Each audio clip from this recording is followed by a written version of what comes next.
Quoi de neuf? Pour traiter l'insuffisance cardiaque, des traitements spéciaux sont parfois utilisés, comme l'implantation d'un stimulateur cardiaque, d'un défibrillateur automatique implantable, ou d'un traitement de resynchronisation cardiaque, TRC. D'autres fois, une chirurgie valvulaire, un pontage aorto-coronarien ou même une transplantation cardiaque sont nécessaires. Dans les deux cas, plus d'un médicament sera probablement nécessaire pour maîtriser la maladie. C'est donc une bonne idée d'en savoir plus à leur sujet. Voyons les 9 familles de médicaments.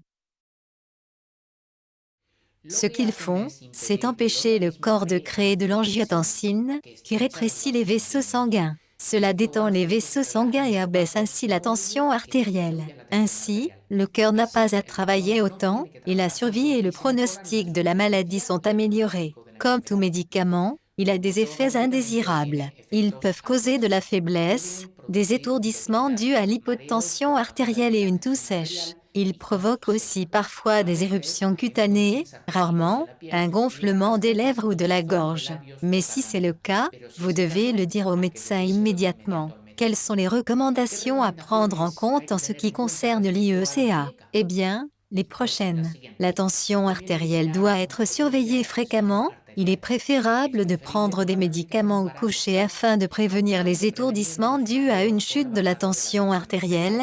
Si des étourdissements apparaissent lorsque vous vous levez, c'est une bonne idée de bouger vos pieds d'avant en arrière et de vous asseoir pendant 1 minute sur le bord du lit. Pour les mêmes raisons, il est préférable de se lever lentement de la position accroupie ou de la position assise. Dans le cas d'une toux sèche, vous devriez discuter avec votre médecin pour savoir si vous pouvez réduire la dose ou passer à un autre médicament. Les ARA bloquent l'angiotensine et détendent les vaisseaux sanguins en abaissant la tension artérielle, c'est-à-dire qu'ils vasodilatent comme l'IECA mais par un autre mécanisme. Ils constituent donc une bonne alternative pour les patients qui ne les tolèrent pas bien. Ils ont de rares effets indésirables semblables à ceux de l'IECA, mais contrairement à l'IECA, ils ne causent pas de toux irritante. Que dois-je recommander au sujet des ARA? Eh bien, alors, comme dans le cas précédent, votre tension artérielle doit être surveillée souvent. La première dose doit également être prise au coucher, afin de prévenir les étourdissements causés par une chute trop prononcée de la tension artérielle. Si vous avez des étourdissements en vous levant, bougez vos pieds d'avant en arrière, et asseyez-vous sur le bord du lit pendant 1 minute. Il est préférable de s'asseoir lentement à partir de la position accroupie ou assise afin que le corps s'adapte. Ils sont très importants dans le traitement de l'insuffisance cardiaque, car ils réduisent la pression sur le cœur en abaissant le rythme cardiaque et la tension artérielle. Cela augmente la survie et améliore le pronostic. Les symptômes peuvent augmenter temporairement au début, il est donc sage de commencer par de faibles doses et de les augmenter jusqu'à ce que l'optimum soit atteint. Effets indésirables, à mesure que la fréquence cardiaque diminue, la tolérance au stress diminue également, ce qui peut entraîner de la fatigue en présence d'une activité physique intense. Ces symptômes s'améliorent habituellement au fil des mois à mesure que la tolérance de l'organisme à la dose augmente. Ils peuvent aussi causer du froid dans les mains et les pieds. Parfois, elles causent la dépression, et il faut en discuter avec le médecin. Et les recommandations? Eh bien, alors, si après quelques semaines il y a encore de la fatigue et des étourdissements, il faut le signaler afin d'évaluer la dose.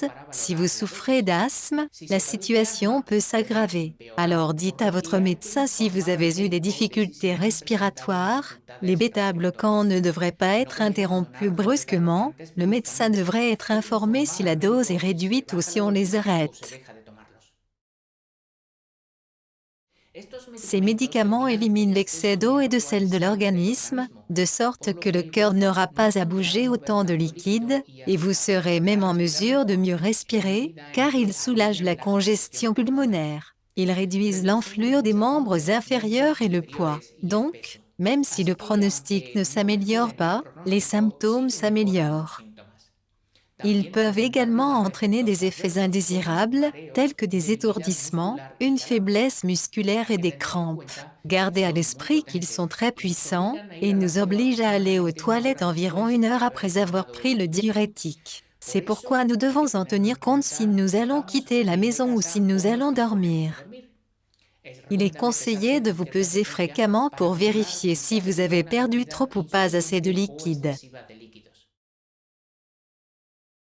Dans cette catégorie se trouvent des molécules dérivées de la plante digitale, une plante qui renforce le cœur et réduit la fréquence cardiaque, particulièrement utile dans les cas de fibrillation auriculaire, un type courant d'arythmie. Les effets indésirables peuvent inclure une perte d'appétit, un mauvais goût dans la bouche, des nausées, des vomissements et même une perception déformée des couleurs, dans lesquelles le bleu et le jaune prédominent. Il est important de respecter la dose prescrite, car si elle est excessive, elle peut entraîner des rythmes cardiaques anormaux, des palpitations et même des évanouissements, dont nous devons informer rapidement le médecin. Il faut apprendre à reconnaître les symptômes de l'empoisonnement, comme la nausée, le manque d'appétit, un pouls très lent ou très rapide, et avant une intervention chirurgicale, il faut prévenir le chirurgien.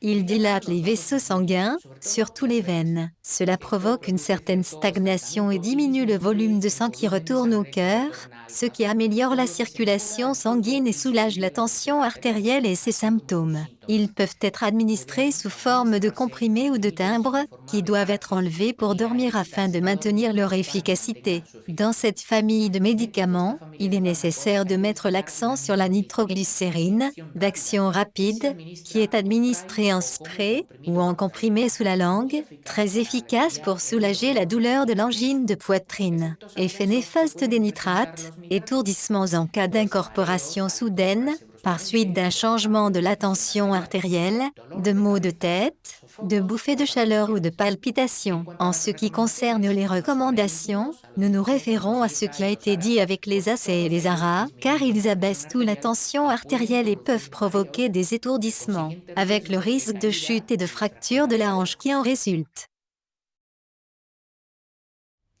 Ils empêchent la formation et la croissance de caillots sanguins en empêchant le sang de s'arrêter et de coaguler là où il ne devrait pas. Ils sont importants dans le traitement de l'insuffisance cardiaque par fibrillation auriculaire, car des caillots peuvent se former dans le cœur ou les vaisseaux sanguins. L'effet indésirable est la tendance au saignement, qui peuvent se manifester par des ecchymoses ou des hémorragies. Pour cette raison, il est essentiel de respecter la dose et d'effectuer les contrôles analytiques prescrits. De plus, le régime alimentaire doit être suivi attentivement, car certains aliments modifient l'effet des anticoagulants. Il faut prévenir tous les sanitaires de l'utilisation de ces médicaments, le dentiste, le pharmacien, un nouveau médecin. Enfin, le médecin doit être informé des ecchymoses qui apparaissent sans coup, saignement du nez, des gencives, de l'urine ou des fesses. Le plus courant est l'aspirine, l'acide acétylsalicylique, qui, à faible dose, empêche la formation de caillots sanguins dans les vaisseaux ou les cavités cardiaques. Chez certaines personnes, elle provoque des irritations, voire des saignements d'estomac, et provoque rarement des allergies. Comme elle peut endommager l'estomac, il est recommandé de prendre de l'aspirine avec les repas.